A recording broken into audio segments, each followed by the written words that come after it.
In third or fourth grade, I saw something I still can't explain. My friends and I were playing outside, running in and out of the house during some game that involved hiding and chasing. At one point, I was searching for them and wandered into the backyard, which sloped into woods and a creek. That's when I saw it. Across the ravine, there was this creature. Dog-like, but off, no ears, bright white, no visible mouth. It wasn't looking at me at first, but as I stared, it slowly turned its head and locked eyes with me.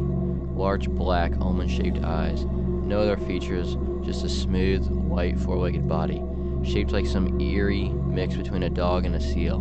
I don't know how long I stood there frozen, but eventually I screamed and bolted. I found my friends, dragged them back to the spot, but whatever I saw was gone. Looking back, maybe it was just my brain struggling to interpret a regular animal. Maybe a neighborhood dog I'd never seen before, but in that moment, it felt real, too real. The images burned into my mind. Most of the neighborhood kids laughed at me for it, but my best friend believed me, and at the time, that meant everything.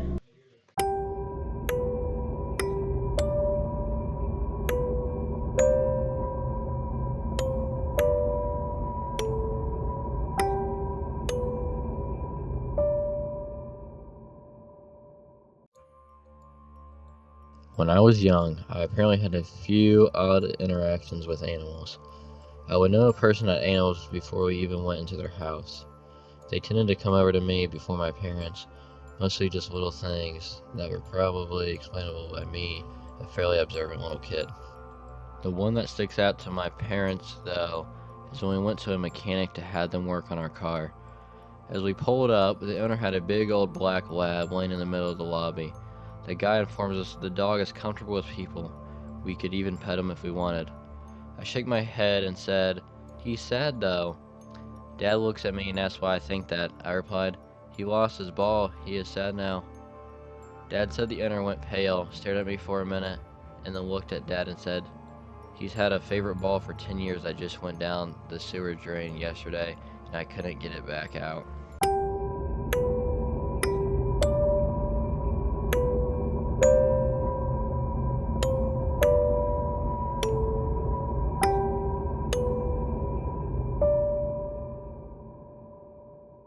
When I was a kid, my family lived in a blue house that was oddly shaped. One year, the house got completely gutted and nearly destroyed by a flood, and they had to knock down a wall between the living room and the kitchen. So after the flood, you could see all the way down to the hall to my parents' bedroom door. This house is/was strange, for the lack of a better term. I was a terrible sleeper as a kid, and would routinely wake up and go into the living room and watch cartoons on low volume if I couldn't go back to sleep. One morning, I'm out in the living room, sitting across the chair with my feet up on a window.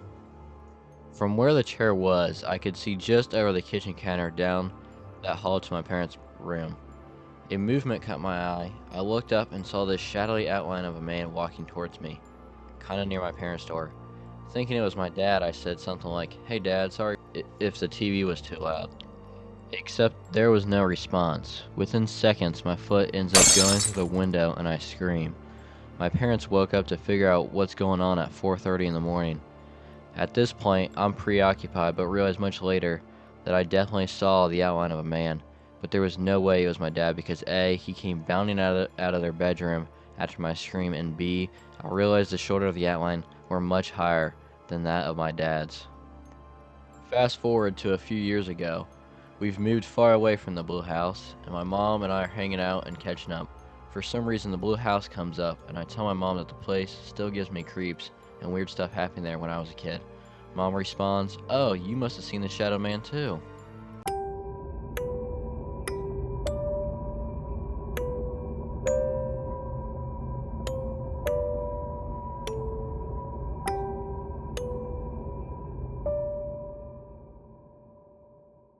My grandmother was a real estate agent in Rhode Island. I was staying with her one summer and she had been taking me along to see a potential listing. It was a very strange house because it was circular. All the rooms went along the outside and connected to each other, and there was a center part with a little garden and open to the sky. She went up to the second story and I stayed downstairs because I wanted to walk around the loop one time. The problem started when I had walked a full loop and I didn't see the stairs. I thought I must be confused, so I kept going to the next room and still couldn't find them. I started to panic, so I began running around the house as fast as possible, checking every room for stairs, and there wasn't any. Finally, I sat down by the front door and started crying. A little while later, my grandmother ran into the entryway room, looking just as panicked as I had been, and asking where I was hiding and why I was hiding, and not answering her calling out to me. I never heard her calling out to me at all. Actually, the house seemed too still and quiet while I was sitting there, that I was just sure she had forgotten and left me there. We went home and didn't talk about it really. Like 15 years later, I brought it up to my mom and asked if she knew anything, or was this a crazy childhood nightmare I'm remembering. She told me she remembered it clearly because my grandmother had called her and was absolutely spooked because she couldn't explain what had happened, and she thought she lost me or I had been taken by someone while she was distracted. She had apparently been looking for me for a while. I still don't understand what really happened because the house wasn't even large or confusing to navigate. I still get chills when I think about it.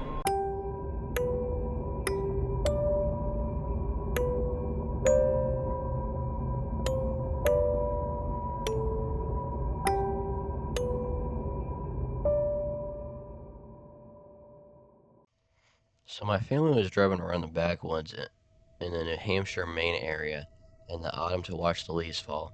We were staying at some cottage, and my family came to this area pretty frequently. We were coming back from somewhere when my mother started screaming at my father for stopping abruptly in front of us on an unkept back road in the deep woods of New England. At a pretty late hour was a traffic jam of quite a few cars stopped in all directions. I remember a lot of bright headlights. I also remember seeing my dad's face as he turned around so he could see where he was reversing the car. My mom went completely silent through this whole thing. I just remember my dad saying, eerily calm, "Ugh, I hate traffic." He turned around and started driving back up the road we came down, and we started seeing cars going past us flashing their headlights. My dad just kept driving. The whole atmosphere went from, "Wasn't that a fun day?" to "Let's leave." Even as a kid, I went from annoying to quiet. Just as thickness in the air, cars started coming from behind, honking and flashing lights, and eventually they just turned off the road and we drove back to the cottage. Years later, I mean decades later, my dad and I were having a beer together. He says, "Remember up in the woods up north? We were driving around and we came to a weird traffic jam." I was like, "Yeah, why?" I honestly hadn't thought of it since that night. My dad goes, "Well, your mother and I were pretty sure that was one of those ambushes where they block the road and try to rob you and leave you in the woods, or worse." You don't remember the cars coming up the road after us, trying to block us in, or the cars chasing us and beeping at us until we hit the main route? Well, kind of, but I just figured it was traffic or people being weird. He just kind of stopped talking about it after that and went on about how we should plant more trees in the backyard.